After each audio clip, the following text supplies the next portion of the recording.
L'Europe est ouverte aux quatre vents et les constructeurs chinois vendent toutes les voitures qu'ils veulent. Après tout, la Commission européenne, Emmanuel Macron, ses homologues des autres pays ont vendu l'industrie automobile européenne aux Chinois. Et les Chinois s'implantent autant qu'ils peuvent.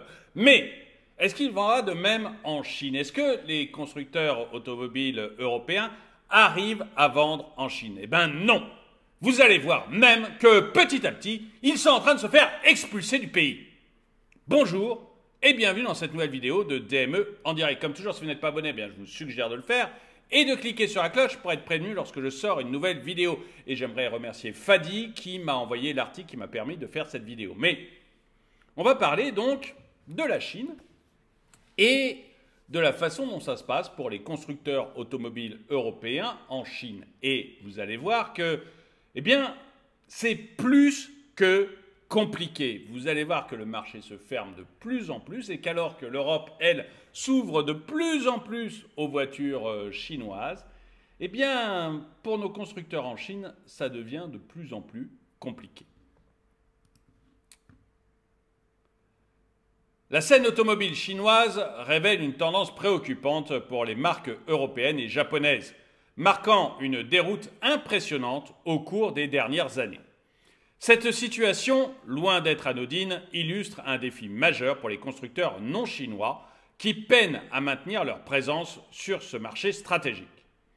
Les marques françaises notamment ont été parmi les premières à ressentir les secousses de cette évolution bien avant l'arrivée du Covid. Cette détérioration s'est accentuée au fil du temps, laissant présager des difficultés futures. Les marques européennes, autrefois dominantes, semblent désormais sur la défensive, avec la menace grandissante d'une concurrence chinoise agressive jusqu'à leur propre territoire. Les raisons de cette évolution sont claires. Les partenariats à travers des co-entreprises ont permis aux constructeurs chinois de capitaliser sur le savoir-faire des acteurs occidentaux pour développer leur propre industrie automobile. Vous savez qu'au début, la Chine n'a autorisé les entreprises étrangères à s'installer qu'en faisant des co-entreprises avec des entreprises chinoises. C'était le piège. Et d'ailleurs, on a vu tous les Français y arriver avec des drapeaux, dire « Ah, c'est merveilleux, on va s'installer en Chine, c'est un marché d'1 milliard. Ces gens ne sont bons qu'à faire des t-shirts, on va finir par les bouffer complètement. » Bon.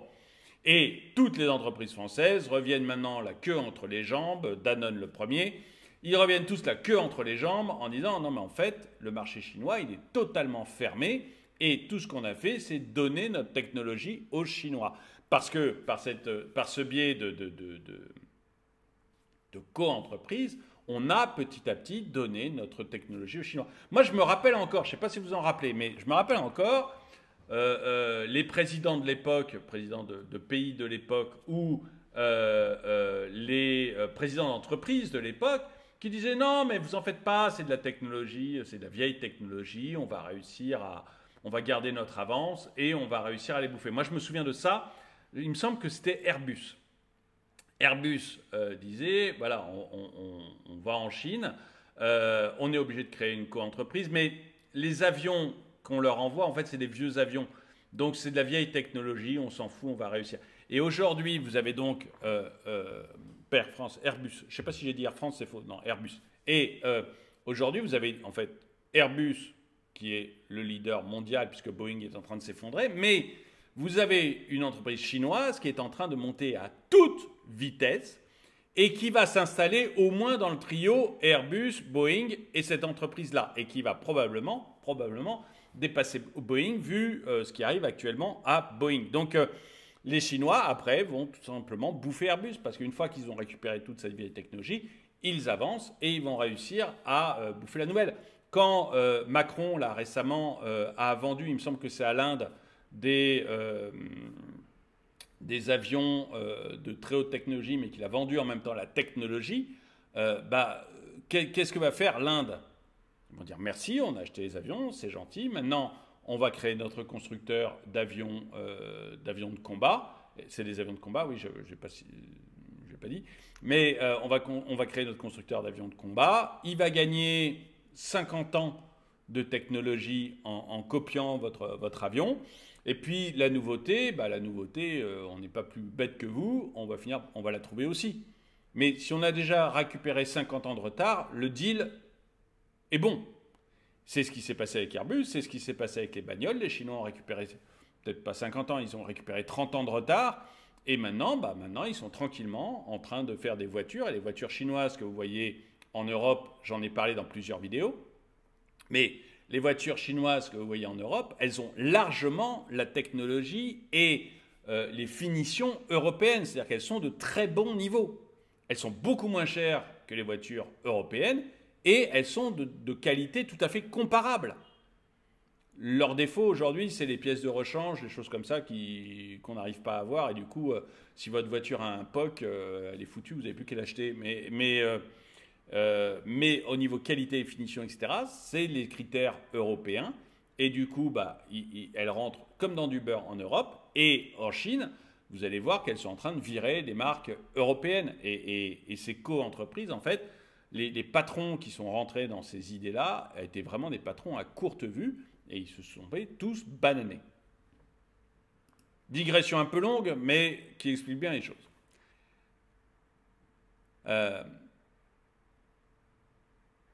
Donc, les Chinois ont créé leurs propres industries automobiles. Désormais, les consommateurs chinois ont un éventail de choix considérable parmi les marques nationales, allant des voitures citadines abordables aux modèles haut de gamme. De plus, la Chine a pris une longueur d'avance dans le domaine de l'électrification, un pari risqué que les acteurs occidentaux ont sous-estimé au début des années 2000. Mais pourquoi est-ce que nous, on a sous-estimé ça? Pour deux raisons. D'abord, parce que l'électrification, ce n'est pas quelque chose de nouveau. Encore une fois, l'électricité, ça a été inventé. La voiture électrique a été inventée en même temps que la voiture thermique. Et si elle n'a jamais réussi à se développer, c'est tout simplement parce que c'est pas terrible comme technologie.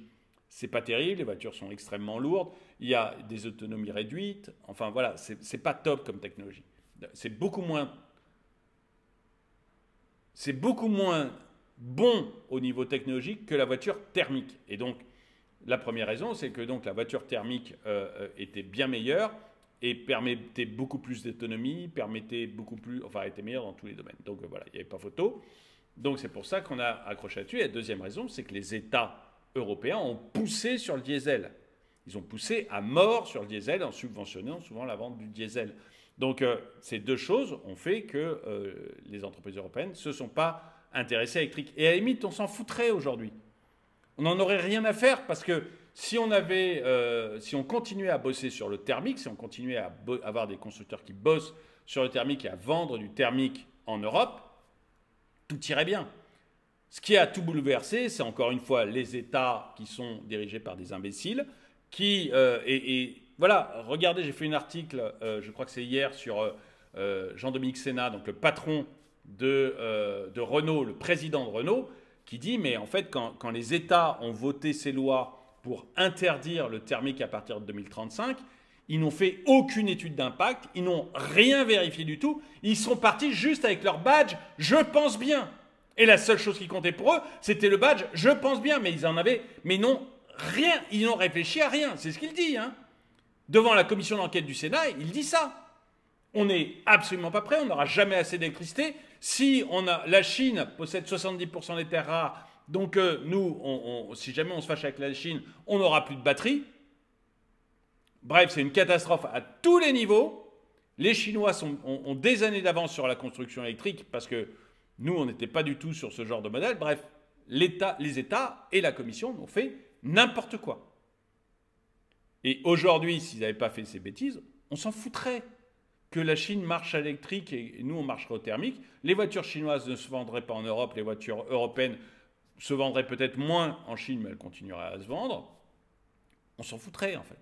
Parce que l'électrique ne représenterait rien. Regardez en Allemagne, où on n'est plus du tout dans l'idée de subventionner l'électrique, l'État ne subventionne plus l'électrique, ça y est, on vend plus de diesel que de voitures électriques. C'est terminé, c'est revenu au thermique en Allemagne. C'est donc que les gens préfèrent le thermique à l'électrique. La population, le consommateur, préfère le thermique à l'électrique. Puisqu'il achète du thermique et pas de l'électrique quand l'État n'est pas là pour fausser la réalité des prix en donnant des subventions. Bon, je vais continuer, mais c'est pas que les acteurs ont sous-estimé l'électrique au début des années 2000, c'est juste que à l'époque, ce qui semblait le mieux, c'était le thermique. Aujourd'hui encore, ce qui est le meilleur pour le consommateur, c'est le thermique. La preuve, quand les États ne subventionnent pas l'électrique, les gens achètent du thermique. Et enfin, sans l'incroyable bêtise et l'incroyable idéologie de nos dirigeants, il y aurait zéro problème en Europe pour les constructeurs européens. Les constructeurs chinois, ils vendraient pas grand-chose, quoi. Donc la seule chose que les acteurs occidentaux ont sous-estimée, c'est la folie de nos dirigeants. C'est la seule chose qu'ils ont sous-estimée. Personne n'a pensé un jour qu'on aurait des dirigeants à ce point matrixés, à ce point endoctrinés par l'écologie, qu'ils vendraient notre industrie aux Chinois. Parmi les marques étrangères, seuls Tesla et Toyota ont réussi à augmenter leurs ventes malgré ce climat défavorable. Pour Tesla, cette progression est facilitée par son positionnement dans le secteur des véhicules électriques en adéquation avec les tendances du marché chinois.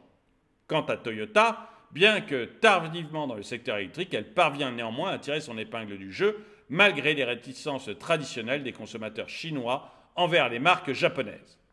En revanche, pour les constructeurs européens, la situation est critique. Volkswagen, par exemple, a enregistré une chute vertigineuse de ses ventes, perdant jusqu'à 1 million d'unités par an entre 2017 et 2023.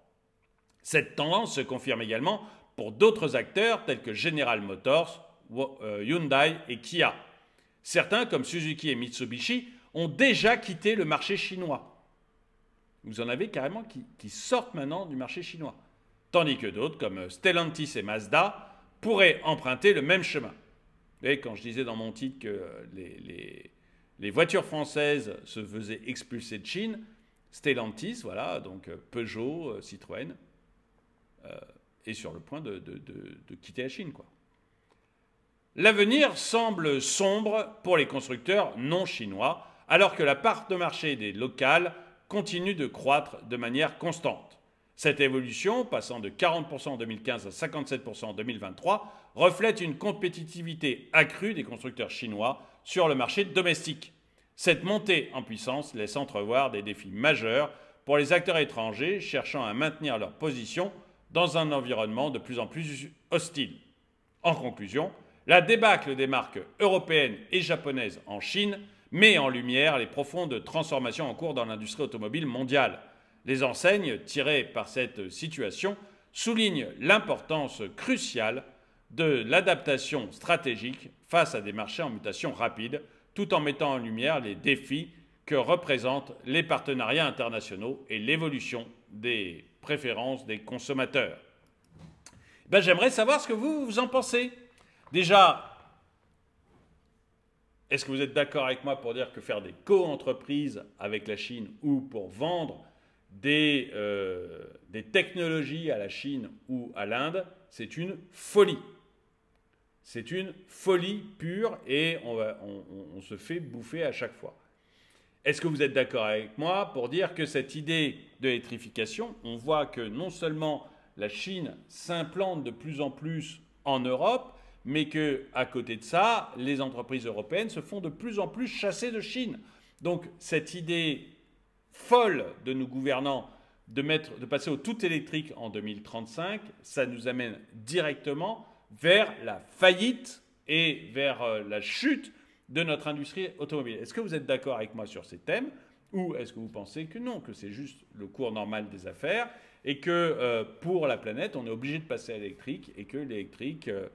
si, ma foi, les entreprises européennes n'y arrivent pas, tant pis, on achètera des véhicules chinois. Dites-moi ce que vous en pensez dans les commentaires. En tout cas, merci d'avoir regardé cette vidéo. Mettez-lui un pouce vers le haut, commentez-la, partagez-la. Merci à tous ceux qui soutiennent la chaîne. Et moi, je vous dis à très bientôt.